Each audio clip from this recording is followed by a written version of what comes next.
Hello and welcome to Uncuffed with me, Kanel Cuffy. I just want to say thank you for being a listener, wherever you are, whenever you're watching or listening to this through any of the podcast options. Today, I want to speak about the weight of leadership. That's right, being a leader comes with a certain gravitas or weight to bear. And a lot of times when you're a young leader, or even when you're a seasoned leader, you can kind of fall under the wayside or crumble underneath the weight of being a leader. Because essentially you are carrying a load for other people. It goes from being responsible for what you need to do and what you need to accomplish to helping other people and dealing with some of their problems and their issues. So let's just jump in to the first point, and that is that when you lead, you have to lead as if you're going to lead somewhere forever, but you have to be ready to let it go at any given time. Now, what do I mean by this? Basically, it's this. You are going to be placed as the head of a particular group of people. You want to always be exposing them and developing them to the things that will help them grow as unique individuals and to help the team grow as a collective. That's a given. But you can't go about it with one foot out the door thinking, okay, I'm just going to be here for a little bit of time and then I'm going to find a way to get out. No. As a leader, your mindset needs to be affixed to the idea of leading that group of people until you drop dead. And I know it sounds really weird, but that's the idea. That's the only way you're going to commit all of your mental and emotional resources to developing your team. But at the same time, you have to understand that you are merely just a steward of the relationship. You are a steward of those people and what they need for a particular amount of time. You do not live forever, right? They won't be there forever, right? So you have to understand that you don't own the results. You don't own the leadership there. You are merely just taking care of them until the next leader pops up or until you're ready to retire in that sense. So you have to have the mindset that you are going to lead them forever because that forces you to always pursue growth, always pursue a deepening of a relationship, but you also have to be willing to let it go when it's time to let it go. You have to be willing to say that you are not responsible for every single aspect of what goes on. Your identity should never be wrapped up in being the leader of that particular group or team. It should be wrapped up in something higher than that, and we can talk about that later. So there's this push and pull, this sort of stretching of our ability and our mindset to understand that we're living in two worlds at the same time as leaders. We want the most, we want the best for our teams. We want to invest and just do all the things that will help them become better because A, it looks good for us, right? But B, because we have this mindset that we want to see them flourish in spite of our flaws. But at the same time, we have to be keenly aware that no matter what we do, no matter what we say, we do not control the outcome.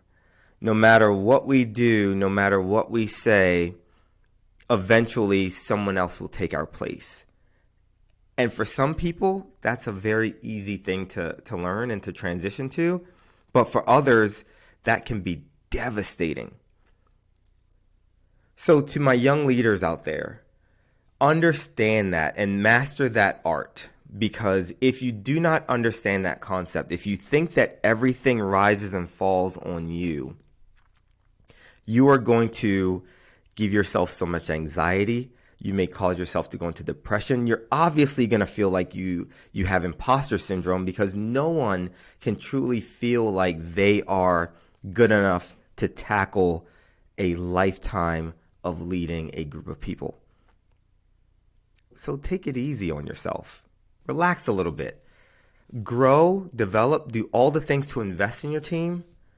But just remember, you are a steward during a particular season or time frame. And that's all you can do. Do the best you can do within that time frame, and then be ready to let it go whenever the time arises. The second point, you will carry the emotions and the baggage for your team at times. So I talk about in my upcoming book, Finding Bedrock, some of the things that a leader has to do in order to build a relationship. And for me, I think that there are 4 levels that you have to get to essentially to build relationships with people. And these are them. The first one is the topsoil, and that's shared interests and beliefs. When we first meet people, or when we're first part of a team or leading a team, the way we get to know people is really and truly through shared interests and beliefs. I am a Christian, so it's very easy for me to make a connection with someone else that believes in Jesus Christ. I love football. I love sports. So if someone wants to talk about defensive coverage schemes or even, offensive blocking schemes, I'm there all day. I can talk to that person all day long. The problem is that kind of relationship doesn't really weather any kind of storms. It's a very fickle relationship based solely on a shared interest, which really doesn't affect any other part of our life. So as a leader, that's a good place to start. You want to find something that connects you to everybody on your team. You have to do that in order to start building a good functioning relationship or a good functioning team. But when you dig a little bit deeper, when you go a little bit deeper, you get to that subsoil layer. And that's shared experiences with people. Now you're talking about going through a little bit of life with people. I remember when I was leading the team at Leitersburg Cinemas, and I tell this story all the time, we were able to see Avengers Endgame, which I have the poster right here behind me, before everyone else. So as a team, we were watching Avengers Endgame, and, down near the end, I hope I'm not spoiling this for anybody, but you've had several years to see this movie by now. There's a particular scene where Captain America is by himself on the battlefield, and his shield is broken, and he's all alone, staring down Thanos, the big baddie of the MCU. He's staring down his army, and he's like, all right, I'm just going to do this. I'm going to fight till it's over. And then he hears a little voice in his earcom. And it's somebody that he hasn't seen in over 5 years, because that person was essentially dead. He was dusted away. Next thing you know, all these portals start forming behind Captain America. And all these lost soldiers and all these soldiers that were in hiding, these people like Black Panther and Spider-Man and Doctor Strange, start pouring through. And now he has a formidable army behind him. And he says these words that we've, as MCU fans, were waiting to hear for years. Avengers, assemble. And we went berserk. I mean, it was the craziest moment for us in the entire MCU. And we were so excited about that we decided as a team to time up all of the theaters, all the auditoriums that were in our theater, and we would experience that moment when Captain America says, Avengers, assemble, with everyone in the audience. And I'm telling you, people were crying. They were jumping out of their seats. They were elated. And we got to experience that for the entire opening weekend over and over and over. And the craziest thing for us was that people that were complete strangers walking into the auditoriums walked out as friends because they had this shared experience. So that is a powerful thing for us as leaders to have with our teams, is that we can share in those experiences with each other, and that grows this bond. But don't forget, that's still not enough. That bond from shared experiences is all well and good, But what happens when somebody betrays you? What happens when tragedy strikes? I think that is where we get to the next and probably one of the most important levels of relationships and leading people. And I know I changed the tone on you really quickly, but that's because I want you to understand how important this is. A lot of people avoid this next layer because it is hard. It's something that forces you to grow. And it's something that exposes your character flaws as a leader. But it is absolutely necessary if you want to be a great leader. Because again, we're talking about the weight of leadership. And this next layer can crush you if you don't get better at it and if you don't get practice. And that layer is called the parent material. And I call that shared suffering. Yep, you got that right. Shared suffering. I'll say this. Life happens between the good times.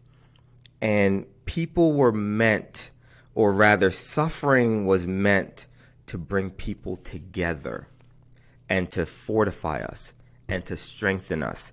That's why a lot of the times you see people rally around situations of mass destruction or genocide, or when you watch those commercials with kids in foreign countries that are starving or sick, or the ones that make people cry, those puppy videos that they show at the Super Bowl where you're like, oh my gosh, these animals are in freezing cold temperatures and their lives are devastated. I need to do something.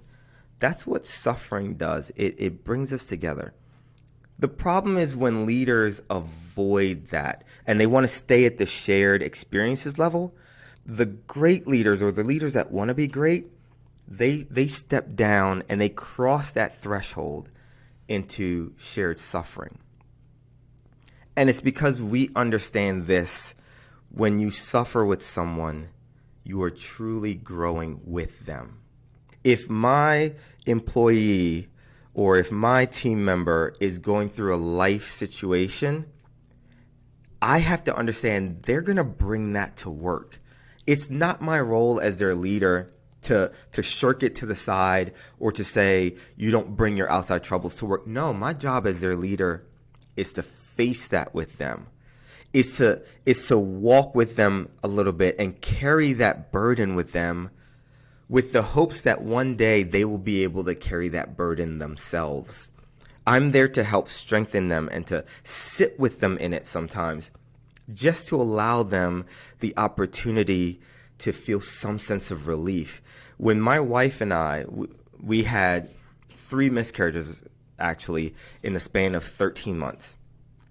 And at the time, she was a teacher. And when we had our first miscarriage, her coworkers and her boss really didn't address it when she came back to work. She felt kind of isolated and alone because people were kind of avoiding her. They didn't want to, share eye contact with her. And that devastated my wife. So what could have been done differently? Obviously, they could have communicated with her. When people are going through tragedy or suffering, they don't forget just because you don't bring it up. The best thing you can do then is to talk about it. If someone had asked my wife, what were your dreams and goals for that baby or those babies? It may have hurt, but it would have given her the opportunity to kind of go back and be like, you know what? There was something good in that. It gave me a chance to dream and imagine. And someone cares enough to ask what I wanted out of this, what my aspirations were for this.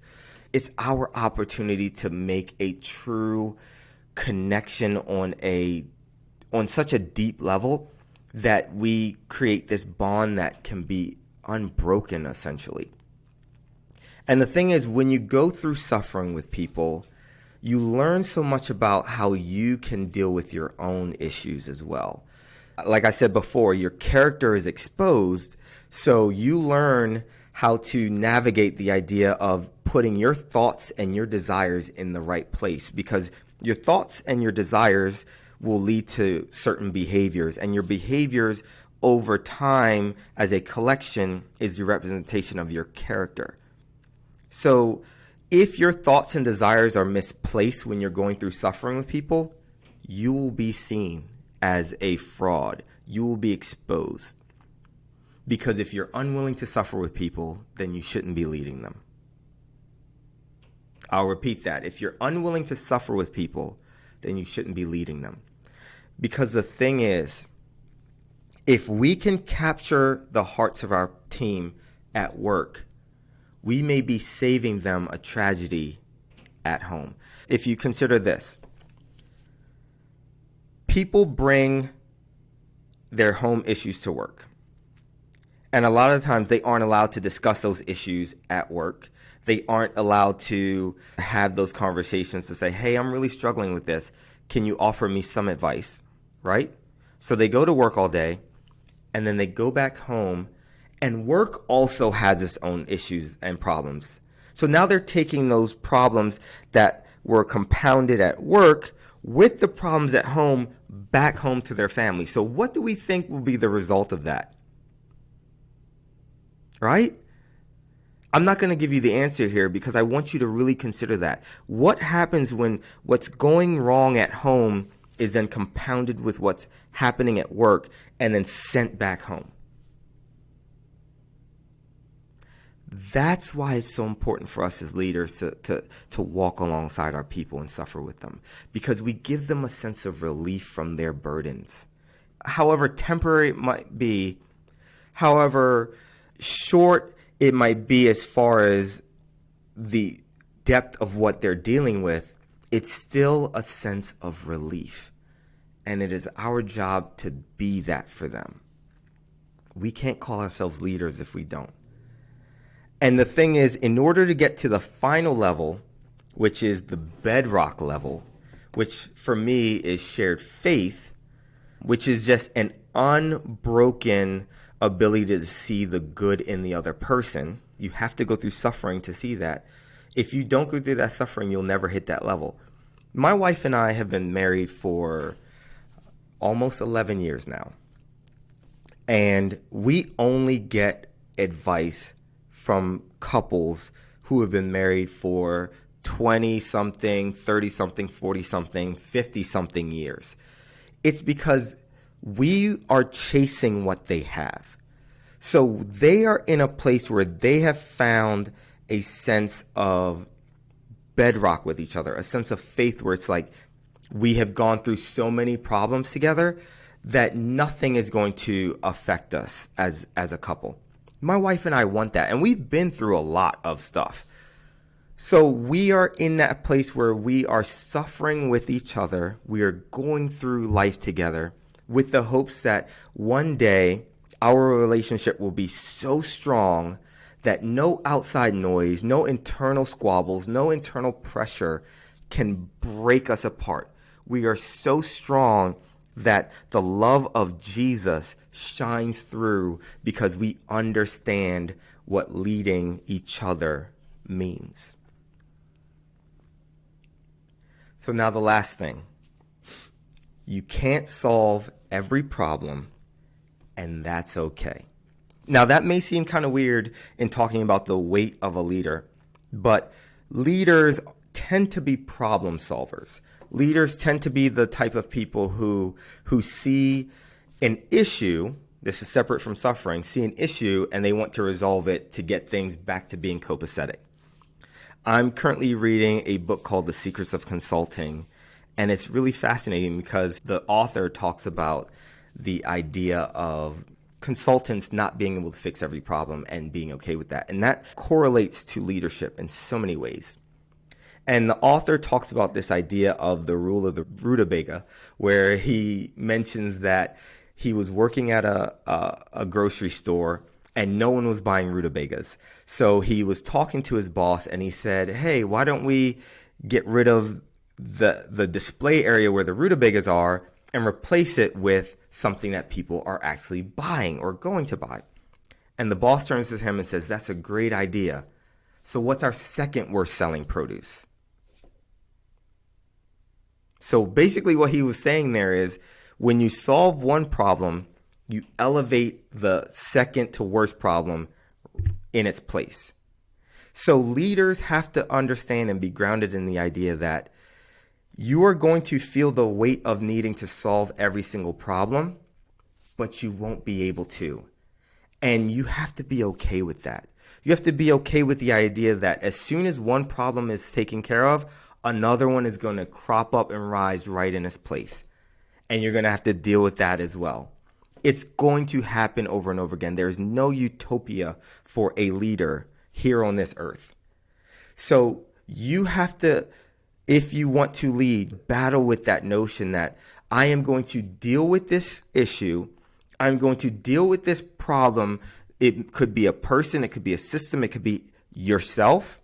I'm going to deal with this with the knowledge that I may not be able to solve it. I may need some outside help, and even they may not be able to solve it.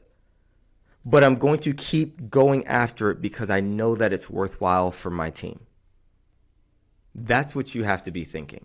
And you have to be okay with leaving things unfinished. Because back to that first point, you want to lead as if you're going to be there forever, but you got to understand that someone else is going to carry the mantle one day. So what you leave unfinished may be meant for someone else to finish. Just plant the seeds, water them a little bit, and allow other people to pick up the slack where you can't. My friends, I know I threw a lot at you today talking about the weight of leadership, but I just want you to come to the idea that it's going to take a lot of determination, a lot of discipline. You're going to have to develop some character, and you're going to have a little bit of faith in order to be a good or great leader.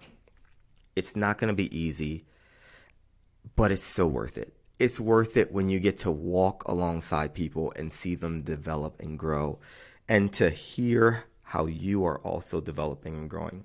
Because we have so many blind spots that we need other people to let us know where we are sometimes. You can do a self-assessment for a lot of things, but some things you're just not going to be able to see. But the idea is it may be a load that you are afraid to carry, or it may be a load that you feel like you are ill-equipped to carry. But practice, dedication, and understanding the uniqueness that you bring to the table is what will get you through. So, as I sign off, I just want to encourage you and say, you got this. And if you don't have it, that's okay. Ask someone for help. Because you're merely just a steward. So do the best that you can and lead well. And remember, the weight of leadership may seem crushing at times, but all leaders go through it.